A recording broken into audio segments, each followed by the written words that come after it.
अल्हम्दुलिल्लाहि रब्बिल आलमीन वस्सलातु वस्सलामु अला रसूलिहिन नबील करीम अम्मा बाद।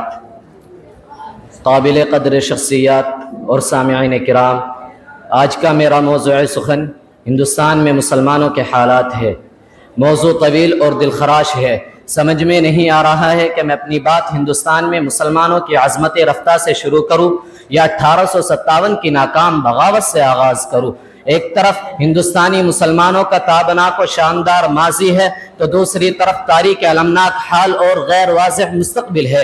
यूँ तो मुसलमानों की तारीख मुश्किलात व मसाइब, इब्तिला व आज़माइश की दास्तानों से लबरेज है। मुसलमानों के खिलाफ हर दौर हर ज़माने में मुखालिफत व मुआनदत की आंधियाँ चली, नफरत व अदावत के तूफ़ान आए, फितना फसाद का सैलाब आया, मगर उस हक परस्त जाबाज कौम ने उन सब का रुख हमेशा दुश्मनों की तरफ मोड़ दिया। आज भी आलमी पैमानों पर मुसलमानों के खिलाफ साजिशें होती है, उनके खिलाफ तहरीकें चलाई जाती है और ये टकराव हमेशा होता रहेगा, क्योंकि हक और बातिल का मार्का है, नूर और ज़ुल्मत का मार्का है, कुफ्र और तौहीद का मार्का है, शिर्क और तौहीद का मार्का है, जो ता क़यामत जारी रहेगा।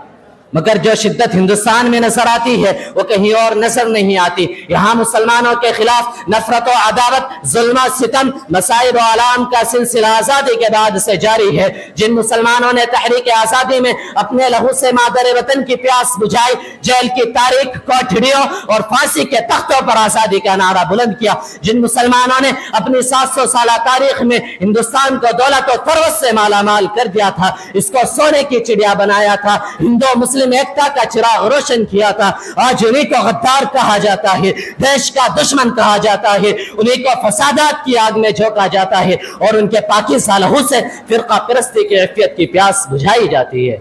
जब वक्त पड़ा था गुलशन पर, मुझसे ही लहू का दान लिया और मेरे ही लहू की होठ और मेरे ही लहू की छींटों से होली भी मनाई लोगों ने।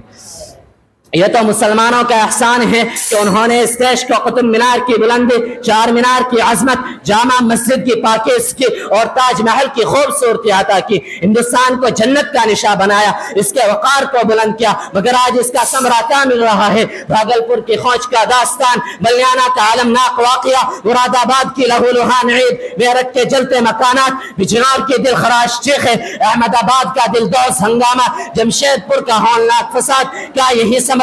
शेखुल हिंद हजरत मौलाना महमूदुल हसन देवबंदी, शेखुल इस्लाम मौलाना सैयद हुसैन अहमद मदनी, इमामुल हिंद अबुल कलाम आजाद और मुजाहिद मिल्लत मौलाना हिफ्जुर रहमान सौहारी की कुर्बानियों का क्या यही समरा है? मोहम्मद अली जौहर की कुर्बानियों का क्या यही समरा है? हवलदार अब्दुल हमीद की जाबाजी का क्या यही समरा है? शहीद अशफाकुल्लाह क्या यही समरा है? शहीद अशफाकुल्लाह खां की जानिसारी का क्या यही समरा है? ब्रिगेडियर उस्मान की फिदाकारी का क्या यही समरा है? हजारों उलमा की जिद्दोजहद और कुर्बानियों का क्या यही समरा है? शेखुल हिंद की तहरीक आज़ादी का क्या यही समरा है?